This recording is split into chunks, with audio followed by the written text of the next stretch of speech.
Hi, ako nga pala si Beth, isa rin po akong OFW dito sa Taiwan. And I just wanna share my things na dinala sa first ever major hike ko dito sa Taiwan. Disclaimer lamang po, ako po ay hindi veterano or batikan sa larangang ito. Ito lang po ang aking idea at gusto kong i-share sa inyo. And I hope is kung hindi po man makatulong ay magkaroon po kayo ng idea sa mga dapat dalhin dun sa major hike nyo. Or kung meron po kayong idadagdag, mas better. Nga po pala ang bag ko na dadalhin, ito po ay 30 liters. Meron din po akong trekking pole. Malaki pong tulong ito sa mga nag-hike. Meron din po akong water bag, 2 liters po ito. Meron po akong sandals. Meron po akong compact bag, raincoat, at raincoat po ng bag. Sa mga essential naman po, sunblock, alcohol, lotion, powder, and cream.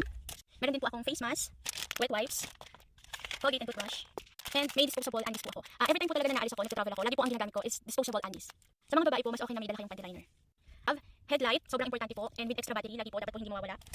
2 power bank, mas maganda po siguro if yung mas malaki yung capacity, lalo na po kapag 2 days kayo doon sa trail po, doon po sa cabin nyo, o doon sa hike nyo na gagawin. Meron din po akong camera, extra battery na camera, then selfie stick, then may dalawa po akong cellphone na dala.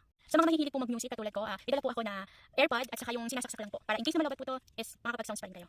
Then, sa food naman po is, ito po yung nalagyan ko sa food. Yan. Kung may mas maliit pa po kayo dito, mas better po para po maganda po dun sa loob ng bag nyo. Para po sa malalakas mag-rise, kapag 2 nights po, 1 night and 2 days po kayo, better po na mag-separate po kayo ng dalawang lalagyan sa baon ninyo. Kasi ako po hindi po ako mahilig mag-rise, kaya sakto lang po sa akin to. Puro tinapay lang po yung halos na dala ko. Sa mga iba pang trail food, meron po akong chocolate. Ito po is pinlastic ko para hindi ko na po dinala to. Then, meron po akong mga biscuit. Tapos po bumili pa po ako sa 7-Eleven ng mga tinapay. Then, egg po, tea egg. Then, sa first aid kit naman po is meron po akong ito, white flour po. Pwedeng pamahid at saka sa ilong din. Then, I have Band-Aid po.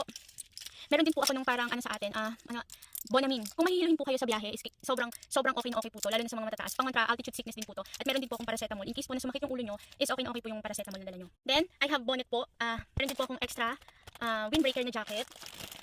Then, meron din po akong nakaseparate po na isang set po na pamalit. And, ito po ang aking sleeping bag. Bali po sa sleeping bag ko po is, may nakapansin po nito, sobrang laki daw. Kasi, ang advice po talaga ng mga coordinator na sa mga nag-hike is bumili nung 0 degree tapos yung wala pa siyang 1 kilo na titimbang. Then nagtingin naman po ako. Kaso namahalan kasi ako kaya hindi ako bumili noon. 5,000 siya sa NT, so pag kinonvert mo sa Pinas yun magkano, di ba? So dahil naging practical tayo, is bumili tayo nito 180 grams. Ito, ano talaga siya, mabigat siya sa bag. Tapos medyo malaki siya. Kung may pangbili naman po kayo nung sinasabi nila na good for ano po talaga yun for mga matatagal saka dun sa mga madaming dala. Sobrang ang ganda po nun kasi sobrang gaan lang po nun. Gumawa na lang po ako ng ibang way. Humanap po ako ng mabibilihan ng mga thermal na mga damit. Bumili po ako ng thermal na long sleeve, thermal na leggings at saka thermal na medyas. In case po talaga na hindi sobrang lamig dun sa cabin na pag-iistayan namin or habang naglalakad kami. Yon. Salamat po, ayun lang po yung mga dala ko and I hope na sana po ay nakaroon kayo ng idea and see you po sa mga trail nyo at good luck po sa major hike na gagawin nyo in the future. And tara, ilagay natin lahat to sa bag natin. I don't really care if you like me. Trying to hold your pants, it's a nightmare. You're getting my vibe, but you like it. Stopping just to quiet, give you like it.